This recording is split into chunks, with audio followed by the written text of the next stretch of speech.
Hello dear students, आज हम differentiation का नया टॉपिक और जहाँ से हमारा मेन डिफरेंशिएशन स्टार्ट हो रहा है एलिमेंट्री डिफरेंशिएशन यानी कि प्रारंभिक अवकलन शुरू करने वाले हैं। यहाँ से अगर आप हर एक टॉपिक को अच्छी तरह से पढ़ते हैं, ध्यान देते हैं तो यकीन मानिए आपको डिफरेंशिएशन पढ़ने में बहुत मज़ा आने वाला है और ये आपका फेवरेट टॉपिक बन जाएगा।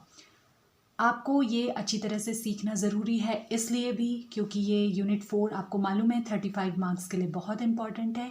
दूसरा, सेकंड सेमेस्टर में इंटीग्रेशन आपको पढ़नी है जो आपको तभी आ पाएगी जब आप डिफरेंशिएशन अच्छी तरह से सीखेंगे। तो आज से आपको एक भी वीडियो स्किप नहीं करना है, सारे वीडियोस देखने हैं, प्रैक्टिस प्रॉब्लम सॉल्व करनी है और अच्छी तरह से डिफरेंशिएशन को सीख लेना है। एलिमेंट्री डिफरेंशिएशन प्रारंभिक अवकलन जो है, सबसे पहले हम यहाँ पर बेसिक फॉर्मूले पढ़ेंगे और डिफरेंशिएशन बहुत आसान यूनिट होती है। यहाँ पर बहुत लंबे कैलकुलेटिव टाइप के क्वेश्चन नहीं होते हैं, छोटे छोटे क्वेश्चंस होते हैं। बस आपको फॉर्मूले लर्न होने चाहिए और थोड़ा बहुत आपको अपने दिमाग का भी इस्तेमाल करना होता है। कुल मिलाकर ये बहुत इंटरेस्टिंग यूनिट आप लोगों को लगेगी। तो स्टार्ट करते हैं आज का टॉपिक। तो देखिए, एलिमेंट्री डिफरेंशिएशन जैसा नाम से ही मालूम चल रहा है प्रारंभिक अवकलन। हमने इससे पहले लिमिट पढ़ा, डिफरेंशिएशन का फर्स्ट प्रिंसिपल पढ़ा, कॉन्सेप्ट सारे पढ़ लिए हैं। तो फर्स्ट प्रिंसिपल ऑफ डिफरेंशिएशन से जब अलग अलग फंक्शंस का डिफरेंशिएशन किया गया तो उन्हें हमने एक फॉर्मूले की तरह याद भी कर लेना है। तो जो इम्पॉर्टेंट थे वो मैंने आपको पिछले वीडियो में बताए थे। आप फर्स्ट प्रिंसिपल वाला वीडियो ज़रूर देखना, क्योंकि 6 मार्क्स का वहाँ से भी ज़रूर बनता है एग्ज़ाम में। उसके बाद उन फार्मूला को हम यहाँ पर कलेक्ट करेंगे और आगे के क्वेश्चंस में हम डायरेक्ट इन फार्मूले को यूज़ करेंगे। अब हम फर्स्ट प्रिंसिपल से नहीं डिफरेंशिएशन करेंगे, इन फार्मूले की हेल्प से हम डिफरेंशिएशन करेंगे।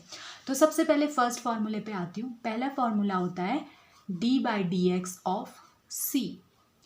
इसे कई जगह पर d/dx ऑफ c भी पढ़ा जाता है या फिर d/dx ऑफ c, जो भी आपको पढ़ने में बोलने में कन्वीनियंट लगे उसे आप बोल सकते हैं। तो c का मतलब है कांस्टेंट, कोई भी अचर राशि जैसे कि 2, 3, 5 या कोई भी कांस्टेंट। तो कभी भी किसी कांस्टेंट का डिफरेंशिएशन करने से हमेशा जो आपका आंसर आता है वो 0 आता है, ये ध्यान रखिएगा। कांस्टेंट का डिफरेंशिएशन हमेशा होता है 0।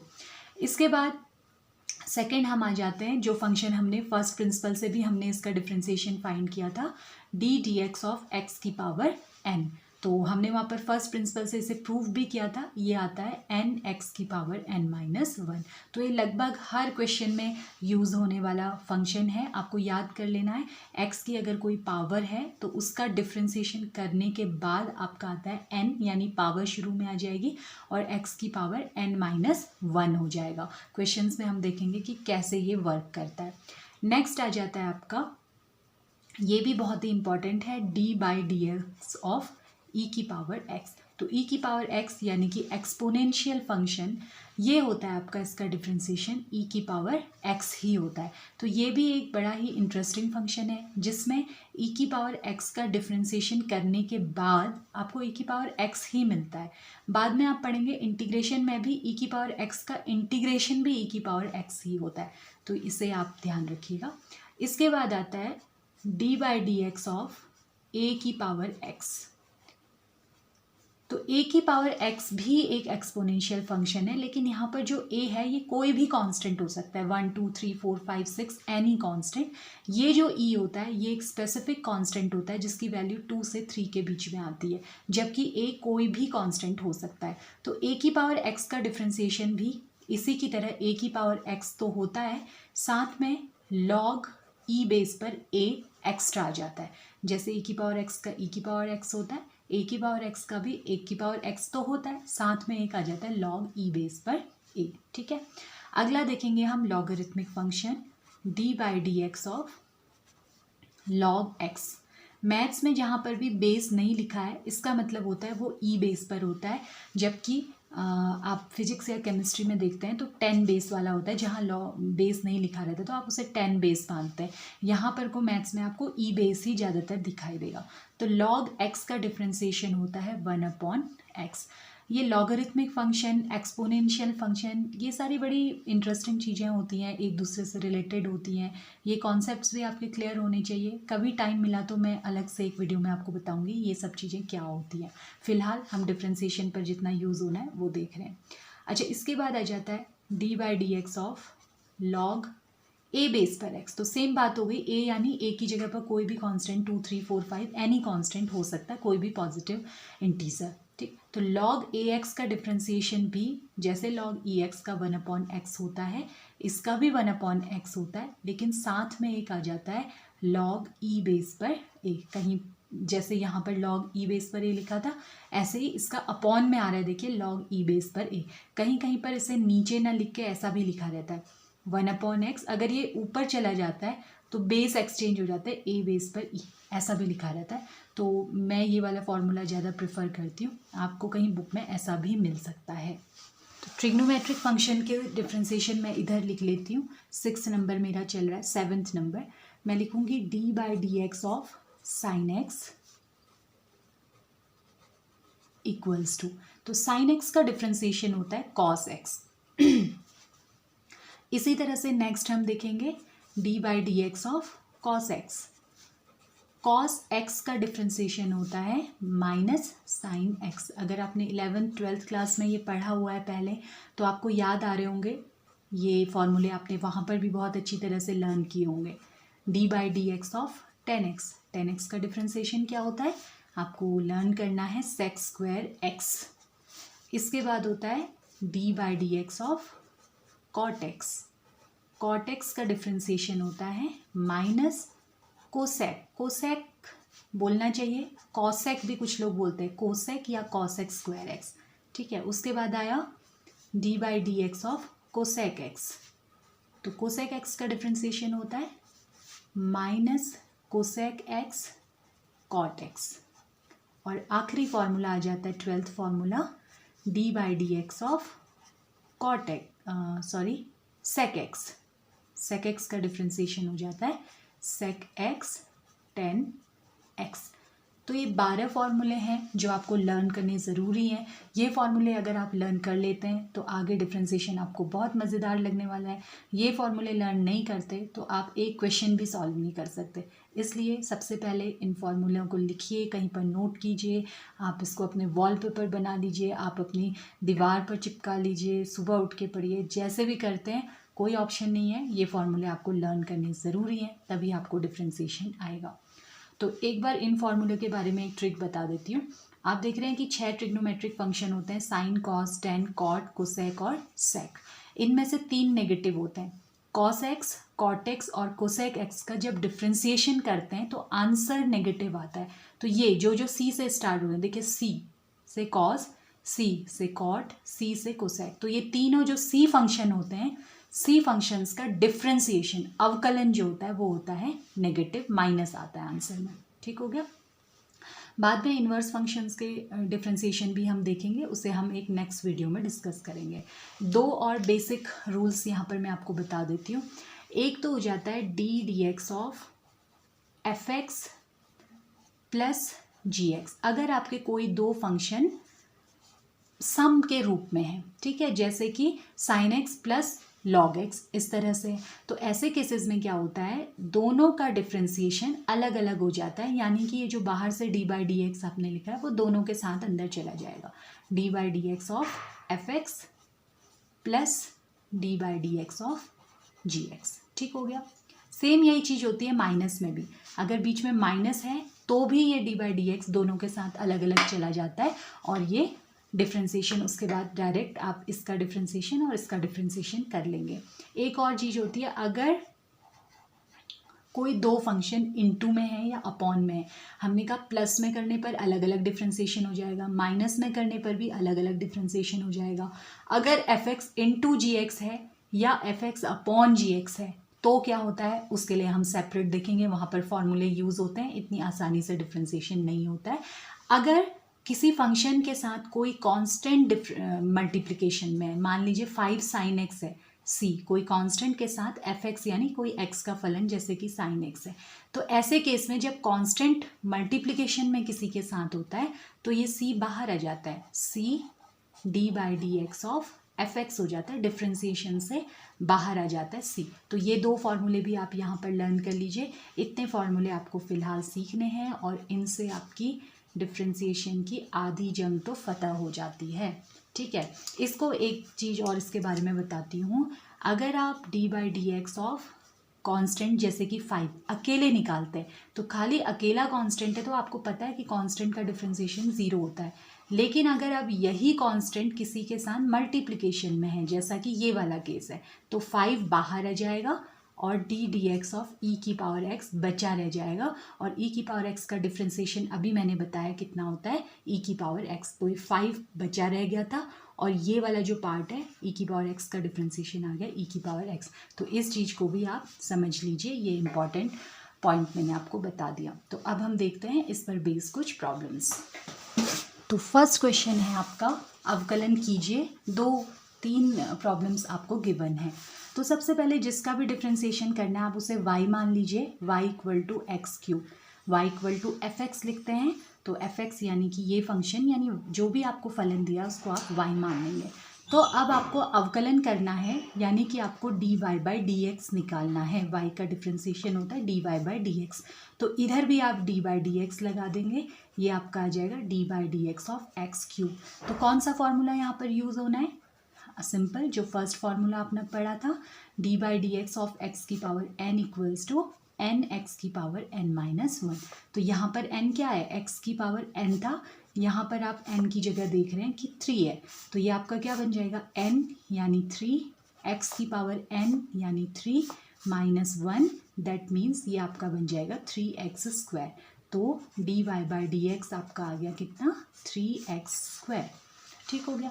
अच्छा, अब अगर मैं पूछूं y इक्वल टू एक्स की पावर 10 है अगर, तो इसका क्या आएगा। तो मेरे ख्याल से आप डायरेक्ट बता सकते हो पूरा सॉल्व किए बिना। पहले पावर शुरू में आ जाएगी, x की पावर 1 कम हो जाएगी क्योंकि n माइनस 1 है, तो 10 माइनस 1 यानी 9 हो जाएगी। यहाँ भी यही हुआ, x की पावर 3 थी तो 3, x की पावर 3 माइनस 1 यानी 2। अगर y की पावर 50 है तो क्या हो जाएगा, d y by d x equal to 50, sorry y equal to x की पावर 50 है तो d y by d x equal to power शुरू में आ जाएगी, x की पावर 1 कम हो जाएगी। ये आपका इसका आंसर आ जाएगा। तो इस तरह के एग्जाम्पल्स मैंने आपको और भी बता दिए। अब आया दूसरा जिसमें नेगेटिव पावर होती है, इसमें क्या होगा। अब दूसरा क्वेश्चन है हमारा y इक्वल टू एक्स की पावर माइनस 6। ठीक हो गया, जो भी फंक्शन है उसको y मान लिया। अब d y by d x निकालेंगे, या कहें दोनों साइड डिफ्रेंसिएशन कर देंगे यानी डी डी एक्स लगा देंगे, अवकलन कर देंगे। तो D d x of x की पावर माइनस 6। तो फिर से ये किसका जैसा बन रहा है, सेम फॉर्मूला बन रहा है, लेकिन यहाँ पर n की जगह पर कितनी आ रही है पावर, माइनस 6। तो ये हमारा आएगा d y by d x equal to n यानी माइनस 6, एक्स की पावर n माइनस 1 यानी माइनस 6 माइनस 1। तो ये आपका आएगा माइनस 6 एक्स की पावर माइनस 7, या फिर कभी भी जो पावर है उसे आप अपॉन में अगर लिख देते हैं तो पॉजिटिव हो जाती है। ये x की पावर माइनस 7 नीचे लिखूंगी तो प्लस 7 हो जाएगा। तो ये इसका आपका आंसर आ गया d y by d x minus 6 upon x की पावर 7। तो इस तरह से आप पूरा सॉल्व भी कर सकते हैं, या ऑब्जर्व करेंगे तो देखिए क्या आ रहा है। नेगेटिव पावर वाले में आप ऑब्जर्व कीजिए कि जो पावर है वो तो माइनस 6 आ रही है, अपॉन में आ जा रहा है x की 1 पावर ज़्यादा। जैसे यहाँ पर क्या हो रहा था, इनटू में आ रही थी x की पावर 1 कम, यहाँ आएगी अपॉन में x की 1 पावर ज़्यादा। तो जैसे कि अगर मैं लिखूँ y इक्वल टू एक्स की पावर 20 माइनस 20, तो अगर आप इसका d y by d x निकालेंगे तो डायरेक्ट भी आप लिख सकते हैं पावर यानी माइनस 20 अपॉन एक्स की पावर 1 ज़्यादा 21। तो डिफरेंस क्या है, इसमें इनटू में आ रहा है, इसमें अपॉन में आ रहा है। यहाँ एक पावर कम हो रही है, यहाँ एक पावर ज़्यादा हो रही है। तो डायरेक्ट अगर आप इस्तेमाल करना चाहें, अगर समझ आ गया तो, नहीं समझ आया तो ये पूरी मेथड से आप कीजिए। एक्स की पावर n का डिफ्रेंसिएशन n एक्स की पावर n माइनस 1, ये फॉर्मूला अप्लाई करके आपको सही आंसर मिल जाएगा। ट्रिक्स, शॉर्टकट मेथड्स तभी इस्तेमाल कीजिए जब आपको उनमें परफेक्शन हासिल हो जाए, अदरवाइज वो अपने लिए नुकसानदेह हो जाएगा। उसके बाद आ गया next y equal to x की पावर 4/5। तो x की पावर 4/5 है, इसका डिफ्रेंसिएशन हमें करना है। तो देखिए क्या करेंगे, इसमें हम बिल्कुल इसी तरह से सेम फार्मूला इस्तेमाल करेंगे। मैंने तीनों केस ले लिए, प्लस पावर वाला, माइनस पावर वाला और फ्रैक्शनल वाला। तो दोनों साइड डिफ्रेंसिएशन करेंगे, यानी d y by d x equal to हो जाएगा d by d x of x की पावर 4/5। तो ये x की पावर n हो गया। x की पावर n का डिफ्रेंसिएशन होता है n x की पावर n-1। यहाँ पर n की जगह अभी हमारा जो पावर थी यानी कि 4/5, तो ये हमारा हो जाएगा dy/dx इक्वल टू n यानी 4/5, x की पावर n-1 यानी कि 4/5 - 1। तो ये बन जाएगा 4/5 x की पावर, यहाँ एलसीएम ले लेंगे 5, तो ये हो गया 4 माइनस एलसीएम लेने में ये इससे मल्टीप्लाई हो जाएगा 5, दैट मीन्स 4/5 इंटू एक्स की पावर 4 - 5 यानी -1/5। तो जैसा मैंने कहा जब भी नेगेटिव पावर आ रही हो तो अंश में है तो उसे हर में पहुंचा दीजिए, अपॉन में पहुंचा दीजिए। तो ये इंटू 1/, लिख सकते हैं एक्स की पावर 1/5, या फिर ये हो जाएगा 4/5 एक्स की पावर 1/5। ठीक है, तो इस तरह से आपको एक्स की पावर वाले क्वेश्चंस को सॉल्व करना है। देखते हैं कुछ और एग्जांपल्स। तो नेक्स्ट क्वेश्चन हम ले रहे हैं ये, यहाँ पर को हमको y एक फंक्शन गिवन है और हमें करना है इसका डिफ्रेंसिएशन। तो कैसे हम इसका डिफ्रेंसिएशन करेंगे? डिफ्रेंसिएशन यानी दोनों साइड आप लगा देंगे d/dx, that means dy/dx equal to ddx of 2x की power 4 plus 3x² plus 7x plus 5। तो जैसा मैंने आपको बताया कि जब भी प्लस में होते हैं फंक्शंस तो d/dx सबके साथ अलग अलग हो जाता है। तो ये हो जाएगा ddx ऑफ 2x की power 4 plus d/dx of 3x² plus d/dx of 7x plus d/dx of 5। कुछ भी नहीं किया है मैंने, सभी के साथ d/dx को अलग अलग कर दिया है। तो अब जैसा मैंने बताया था कि अगर कांस्टेंट किसी के साथ इनटू में होता है, गुणा में होता है, तो वो बाहर आ जाता है। तो 2 बाहर आ जाएगा, ये हो जाएगा d/dx ऑफ x की पावर 4। ऐसे यहाँ पर 3 बाहर आ जाएगा, 3 into d/dx of x² plus यहाँ पर 7 बाहर आ जाएगा d/dx ऑफ x प्लस ये कांस्टेंट अकेला है। जब कांस्टेंट अकेला होता है तो उसका डिफरेंशिएशन क्या होता है? 0। तो 2, अब यहाँ पे फॉर्मूला यूज करूंगी तो मैं डायरेक्ट यूज करती हूँ। अब जैसा मैंने कहा था पावर शुरू में लिख देंगे इंटू एक्स की पावर, अब ये पावर एक कम हो जाएगी यानी 4x³ n x की पावर n-1 होता है, तो 4x की पावर 4 - 1 यानी कि 3 प्लस 3 इंटू, इसी तरह से x² का क्या आ जाएगा 2 इंटू एक्स की पावर 2 - 1 यानी कि 1 प्लस 7 इंटू अब x की पावर क्या हुई 1 हुई। तो इसमें आप फॉर्मूला लगाएंगे तो n x की पावर n-1 1 - 1 यानी कि 0।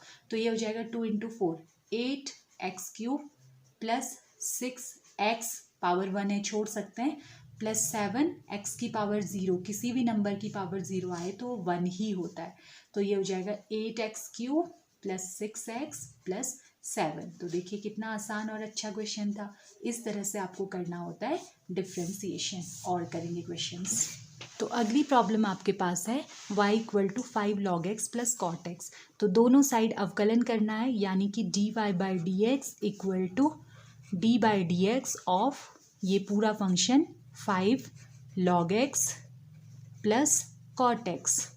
तो आप देख रहे हैं यहाँ पर भी दो फलन जिनके बीच में प्लस का साइन है, तो ये अलग अलग हम कर देंगे। d/dx पहले फंक्शन के साथ भी लिख देंगे प्लस d/dx सेकेंड फंक्शन के साथ भी लिख देंगे। तो ये आ जाएगा d/dx ऑफ cot x। तो जैसा मैंने आपको बताया था कि कांस्टेंट मल्टीप्लिकेशन में है तो बाहर निकल आता है 5 d/dx into log e base पर x plus d/dx of cot x। अब इसके बाद आपके फॉर्मूले इस्तेमाल होंगे, तो अब आपको फॉर्मूले याद होने चाहिए। तो 5 इंटू लॉग x का डिफ्रेंसिएशन क्या फॉर्मूला था 1/x प्लस cot x के डिफ्रेंसिएशन का फॉर्मूला क्या था माइनस cosec² x। तो ये आपका आ गया 5/x प्लस माइनस माइनस हो गया cosec² x dy/dx equal to. तो इस तरह से आपको करना था डिफ्रेंसिएशन। तो देखिए अगर आपको ये बीच की सारी चीज़ें समझ आ गई तो अब डायरेक्ट इसके बाद आप ये भी कर सकते हैं। कैसे? 5 कांस्टेंट है, सीधे आ गया।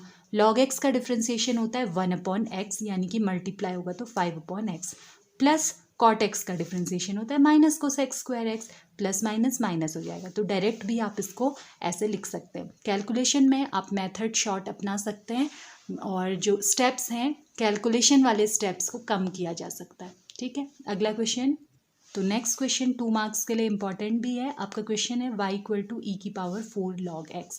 तो यहाँ पर को आपको एक फॉर्मूला लर्न करना है कि कभी भी जब भी आपका log के पहले कुछ आता है तो वो पावर में जा सकता है। ठीक, तो देखिए यहाँ पर y इक्वल टू ई की पावर 4 log x है। यहाँ एक फॉर्मूला आपको ध्यान देना होगा कि कभी भी log के पहले कोई संख्या है तो वो लॉग के साथ जो है उसकी पावर में चली जाती है, यानी कि n log m है तो ये n कहाँ चला जाएगा, इसकी पावर में, log m की पावर n हो जाएगा। तो सेम चीज़ यहाँ पर हम इस्तेमाल करेंगे, log x की पावर 4 हो जाएगा। अब एक फॉर्मूला और होता है, जब भी e की पावर log समथिंग होता है तो ये पूरा हट जाता है। ठीक है, e और log हट जाता है, आंसर बचता है x। तो सेम चीज़ यहाँ पर इस्तेमाल करेंगे, जहाँ भी e और log एक साथ आ रहे हैं, e की पावर log, तो ये हट जाएगा, आपका बचेगा x की पावर 4। तो ये अभी हमने केवल फंक्शन की फॉर्म चेंज की है, अब हम डिफ्रेंसिएशन करेंगे। तो अब आपका dy by d x equal to आ जाएगा d by d x of x की पावर 4। तो x की पावर n वाला फॉर्मूला लगाएंगे तो डिफ्रेंसिएशन n x की पावर 4 माइनस 1 यानी कि 3। तो देखिए कितना अच्छा सा क्वेश्चन था और ये 2 मार्क्स में पूछा गया था। तो इसमें 2 चीज़ें इंपॉर्टेंट थी, एक तो जो स्टार्टिंग नंबर है उसको पावर में ले जाना और e की पावर log है तो उसे रिमूव कर देना। इस तरह का क्वेश्चन इस बार भी पूछा जा सकता है एग्ज़ाम में।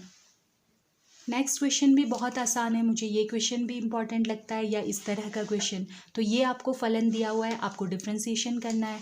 डिफ्रेंसिएशन करना है तो दोनों साइड आप लगा देंगे डी डी एक्स, यानी ये बनेगा d y by d x और ये हो जाएगा d d x of x की पावर ए प्लस ए की पावर एक्स प्लस ए की पावर ए। तो जब भी प्लस में होते हैं तो तीनों का डिफ्रेंसिएशन अलग अलग हो जाता है। ये हो जाएगा d by d x of x की power a plus d by d x of a की power x plus d by d x of a की पावर ए। ठीक हो गया। तो देखो क्या होगा, यहाँ पर x की पावर a, यानी कौन सा फॉर्मूला अप्लाई होगा यहाँ पर, x की पावर n वाला, जो कि होता है n x की पावर n माइनस 1। यहाँ a है तो a x की पावर a माइनस 1 प्लस, अब a की पावर x का डिफ्रेंसिएशन क्या बताया, a की power x log e base पर a, ये फॉर्मूला भी हमने लर्न किया, प्लस इसका डिफ्रेंसिएशन क्या होगा, सोच पाए। देखो ये क्या है, कांस्टेंट की पावर कांस्टेंट, कांस्टेंट की जब भी आप पावर कांस्टेंट करेंगे तो वो एक कांस्टेंट ही आएगा। जैसे 2 की पावर 2 इक्वल्स टू 4 हमेशा कांस्टेंट आएगा, और कांस्टेंट का डिफ्रेंसिएशन क्या होता है, 0। तो इसका आंसर आना चाहिए ए एक्स की a minus 1 plus a x log e a. तो है ना आसान और अच्छा सा क्वेश्चन। तो नेक्स्ट क्वेश्चन देख लेते हैं ट्रिग्नोमेट्रिक से। तो ये हमारा है, ट्रिग्नोमेट्री में हम हमेशा थोड़ा फॉर्म चेंज कर सकते हैं, कुछ फॉर्मूले ट्रिग्नोमेट्री के हमें लर्न होने चाहिए।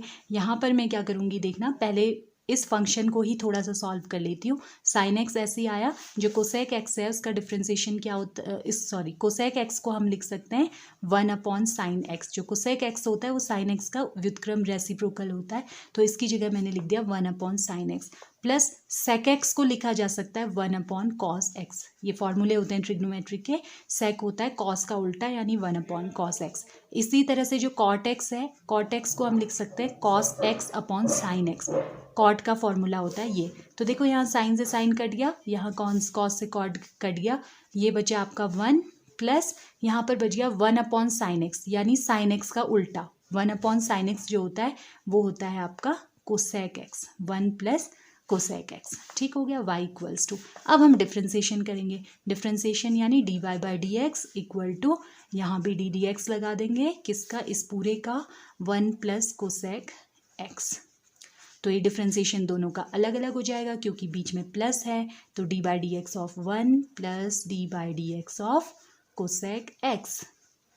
तो 1 क्या है, एक कांस्टेंट, कांस्टेंट का डिफ्रेंसिएशन होता है 0, प्लस कोसेक एक्स का क्या फॉर्मूला बताया था, minus cosec x cot x.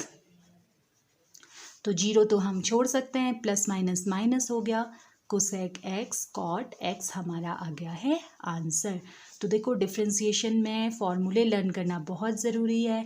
जब भी आप क्वेश्चन में फॉर्मूले अप्लाई कर रहे हैं तो पहले याद करने की कोशिश कीजिए, दिमाग पर जोर डालिए। अगर आपको याद नहीं आ रहा तब पीछे देखिए पेज पलट कर। जब तक आप पेज पलटना जारी रखेंगे तब तक आपको फार्मूले याद नहीं होंगे। तो खुद कोशिश करनी है याद करने की, क्या फार्मूला था। धीरे धीरे आपको एकदम याद हो जाएंगे परफेक्टली। तो एक दो क्वेश्चन और देखते हैं। नेक्स्ट क्वेश्चन है आपका, अगर आपको y इक्वल टू गिवन है sin x प्लस 10x, तो x इक्वल टू π/4 पर dy बाई डी एक्स आपको फाइंड करना है। तो पहले dy by d x find करना है, लास्ट में x की जगह π/4 रख देना है, बस इतना सा इस क्वेश्चन में। तो y हमें गिवन है, dy बाई डी एक्स निकालेंगे। dy बाई डी एक्स आपका हो जाएगा d by d x of sine x plus 10x। ठीक हो गया। तो अब दो फंक्शंस प्लस में हैं, तो आपको मालूम है प्लस में डी बाई डी एक्स दोनों के साथ अलग अलग हो जाता है, या आप कह सकते हैं दोनों का अलग अलग डिफ्रेंसिएशन यानी कि अवकलन हो जाता है। तो D by d x of 10x, तो साइन एक्स का डिफ्रेंसिएशन कॉस एक्स होता है, प्लस 10x का डिफ्रेंसिएशन होता है सेक स्क्वायर एक्स। बस आ गया हमारा आंसर। लेकिन अभी एक चीज़ बाकी है, अब हमें रख देना है x की जगह पर π/4। तो इसे ऐसे लिखा जाता है d y by d x at x equal to π/4। तो ये बन जाएगा हमारा कॉस π/4 प्लस ये बन जाएगा सेक स्क्वायर π/4। तो अब ट्रिग्नोमेट्री का भूत आपका पीछा नहीं छोड़ेगा। मुझे तो ट्रिग्नोमेट्री बहुत पसंद है, लेकिन कुछ लोगों को नहीं है, मुझे पता है। आगे हम ट्रिग्नोमेट्री नेक्स्ट यूनिट करने वाले हैं। तो कॉस π/4, कॉस 45 डिग्री की वैल्यू आपको याद होनी चाहिए, होती है 1/√2 प्लस सेक स्क्वायर, पहले सेक π/4, सेक π/4 होता है √2। आप ऐसे भी याद कर सकते हैं, सेक जो होता है कॉस का उल्टा होता है। तो कॉस 1/√2 आ रहा है, तो सेक आएगा √2 का, लेकिन स्क्वायर भी है। तो ये हो गया 1/√2 प्लस रूट का स्क्वायर हो जाता है, हट जाता है 2। तो ये आपका आंसर आ गया है d y by d x at x equal to π/4। तो ये भी मुश्किल नहीं था, डिफ्रेंसिएशन करके लास्ट में x की जगह पर जिस पॉइंट पर आपको डिफ्रेंसिएशन निकालना है वो रख देंगे। एक और आखिरी क्वेश्चन हम करेंगे हमारा, अगर किसी पिंड यानी बॉडी का वेग यानी वेलोसिटी गिवन है v equal to 3t plus t square से, v equal to 3t plus t square इसके वेलोसिटी के लिए इक्वेशन गिवन है।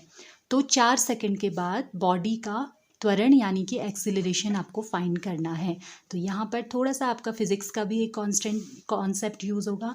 आपको मालूम है कि त्वरण यानी कि जो एक्सीलरेशन होता है वो क्या होता है, याद है, ए से रिप्रेजेंट करते हैं, और ये होता है वेग परिवर्तन की दर यानी कि dv/dt। डिफ्रेंसिएशन भी क्या होता है, रेट ऑफ चेंज होता है। तो rate of change of velocity with respect to time यानी वेग परिवर्तन की दर, इसका मतलब त्वरण। तो त्वरण कैसे आएगा, v आपको गिवन है dv/dt से यानी इसके डिफ्रेंसिएशन से।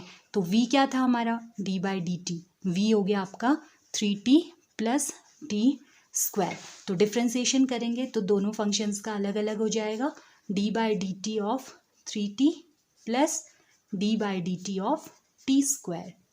तो जैसा मैंने कहा कांस्टेंट बाहर आ जाता है 3, ये हो जाएगा d/dt of t plus d/dt of T square. तो ये dy बाई डी एक्स जैसा ही है, यहाँ पर x के रिस्पेक्ट में ना होकर t के रिस्पेक्ट में डिफ्रेंसिएशन हो रहा है। तो जैसे x का डिफ्रेंसिएशन 1 आता था, वैसे ही t का डिफ्रेंसिएशन भी t के रिस्पेक्ट में 1। कैसे, t की पावर 1 है तो 1 x की पावर 1 - 1 होता था, यहाँ पर t की पावर 1 - 1 प्लस टी स्क्वायर के लिए भी बिल्कुल वैसे ही 2 t की पावर 2 - 1। तो ये हो गया 3 इंटू 1 इंटू ये क्या था, t की पावर 1 - 1 यानी 0 प्लस ये हो गया 2t 2 - 1 यानी कि 1। तो यहाँ पर लिख देती हूँ a इक्वल्स टू हमारा आ गया 3 इंटू 1 3 हो गया, t की पावर 0, किसी की भी पावर 0 1 ही होता है, प्लस 2t यानी कि a इक्वल्स टू हमारा आ गया 3 प्लस 2t। अब क्या पूछा हुआ है इसने, कब निकालना है, 4 सेकेंड बाद। तो देयरफॉर 4t इक्वल टू 4 पर, 4 सेकेंड यानी समय, तो t इक्वल टू 4 सेकेंड पर, बस इसमें t की जगह रख देंगे 4। तो a इक्वल्स टू आ जाएगा 3 प्लस 2 इंटू 4 यानी कि 3 प्लस 4 2 ज़ा 8 यानी a इक्वल्स टू आपका आ गया 11। तो जो इसकी यूनिट होती है वो जो भी यूनिट आपकी गिवन होगी, अगर अभी गिवन होता तो हम मीटर सेकंड इस तरह से मीटर पर सेकंड स्क्वायर लिखते, इसकी यूनिट नहीं है तो इतना यूनिट लिख देंगे, तो a इक्वल्स टू 11। तो ऐसा क्वेश्चन वैसे फिजिक्स में ज़्यादा पूछा जाता है, मैंने एक्सेप्शनल केस में अगर यहाँ भी पूछा जाए तो मैंने आपको बता दिया कि ऐसे ये क्वेश्चन होगा। बच्चों ये 3 क्वेश्चंस हैं आप लोगों के लिए होमवर्क के लिए, आप इनको सॉल्व कीजिए, आंसर मुझे कमेंट बॉक्स में लिखिए और कोई भी डाउट हो ज़रूर पूछिए, क्योंकि अगर ये टॉपिक समझ नहीं आया तो अगला तो बिल्कुल भी समझ नहीं आएगा। ठीक है, तो मिलेंगे नेक्स्ट वीडियो में। Thanks for watching the video.